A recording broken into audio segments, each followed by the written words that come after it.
Okay, I'm making this video in regards to overheating on a Mercruiser.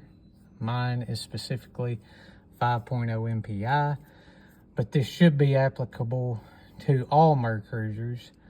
If it's not, please let me know, but I'm pretty sure it should be some of the same steps taken to try to pinpoint this overheating issue down. So I'll just go over what mine was doing. I bought this boat. I've been a boater for probably about 20 years. And I decided I want to get a different boat. So I got a 2004 Crown Line 202BR with a 5.0 MPI engine. My other boat was a 5.0 Bayliner, but it was just carbureted. So that's really the only difference. But when I got the boat, the temp gauge wasn't working. I sent this gauge off to Farriot, the manufacturer of these gauges, and they will rebuild them for you so you can keep the gauges looking the same. Well, at idle on the muffs, it would get almost to 200, about right there in between the 200 and this. I think that's the 175 mark, so in between there. And I'm like, well, I mean, that ain't too bad, but when you read the owner's manual and things like that, it'll tell you that's way too hot. So it should be at 160. That's the factory degree thermostat that comes in these for a Mercruiser is 160. Well, I shot it with my temp gun and it said 175, 180 on the thermostat housing. So it was actually a few degrees less what my temp gun was shooting on the thermostat housing. Well, I went ahead and took it out on the lake, and at wide open throttle, let me step back a little bit. So on the earmuffs, when it was reading that, I would rev it up on the earmuffs, and it would go down to 175. It would go down to 175, and then it would eventually start creeping back up. So now let's get on to the lake. I took it out on the lake. It ran fine, ran right at 175 on the lake. And then when about 35 miles an hour, because I got to get my RPM gauge fixed too, but running about 35 miles an hour, it seemed to do just fine. And then when I would give it wide open throttle, after about 5 minutes, it would creep up there to 195, might as well say that.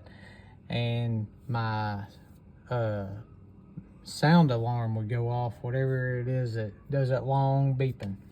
It's just one solid long beep. I would put it in neutral and it would cool back down to 175, but if you let it idle there long enough, it would start creeping past 175 again. So I went into all sorts of research on what are the possibilities. I mean, you can get real deep into it. Same problems of people overheating. It's went all the way from the impeller all the way to cracked head, cracked engine block, a blown head gasket being the worst. You know, your risers and your exhaust manifolds and things like that. Thermostat sticking also. Okay.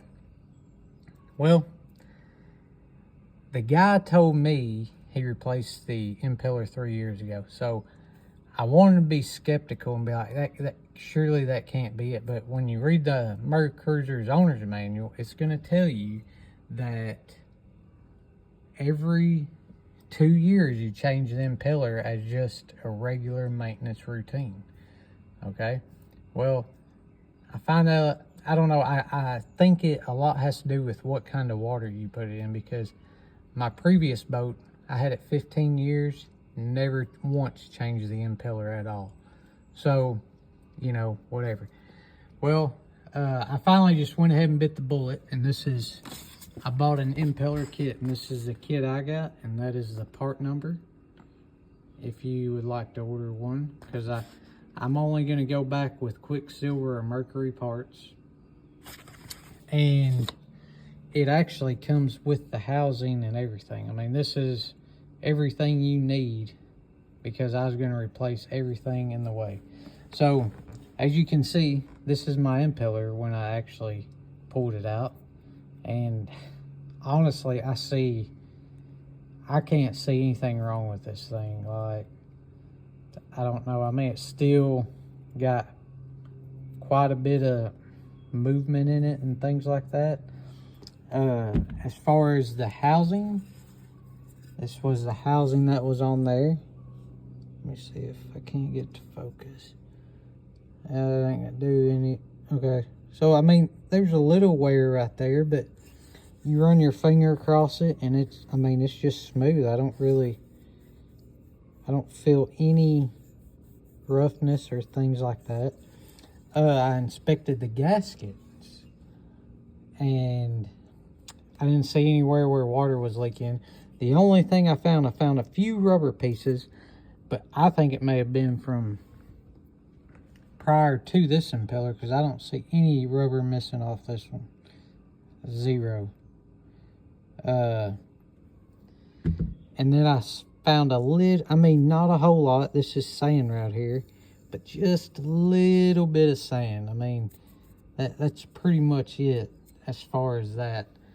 Like I said, the gaskets were in good shape. The only other thing I would say is I read a lot of forums or done a lot of research, and people saying I should use some sort of sealant on the gaskets as you're putting it back in. And this is the gasket maker that I used. Hang on, there it is. There's a number for it. This is just a bigger tube, but I think the 8007 is the same thing, but it's a smaller tube. But it's the one form of gasket sealant. That is one of the ones I found that was recommended. So I used that on all my gaskets because I mean, it was possible. I was scared of having an air leak or something. So, like I said, I didn't see anything wrong with the impeller. Y'all obviously have seen it with your own two eyes as well. So, I put the new impeller back in it, and I'm very, very vigilant and strategic and very careful. It was not a hard job at all, by the way. And I put the impeller back in, a new impeller with a new housing. I mean, I just replaced it all, even though everything really looked good when I pulled it out. I put it back on the earmuffs, and it stayed below. It stayed about right where my finger is right there. The whole time. It did not move, and I was just in literal shock. I'm like, what? I mean, there had to be something going on there. What was going on there? I have no clue. But the moral of this story is start with one of the biggest known. I mean, just check it out. I mean, it's a very serviceable part anyway. I'm really just blown away, because if I was working on this for a customer and they brought me this, I'd be like, there's nothing wrong with your impeller. But I mean, you're there, and I mean, this kit was like $100, I think. And I mean, it saved a lot of time. I mean, you go get it done. I mean, heck, it's going to cost you probably $500 out the door. And you'll have to leave it there. But anyways, I figured I would share this info. There may be more than the impeller, but everybody I kept talking to is like, pull that impeller out. I don't care if you just replaced it. Pull it out, replace it again. Be very thorough when you're putting it together, and make sure you get everything clean, very clean. And I highly recommend, just from my success, putting some form of sealant on there, whether it's this or another marine sealant, would probably do the trick. So if you have any questions, just put them in the comment section below. That's really all I have. I don't have anything else. So anyways, thanks for watching.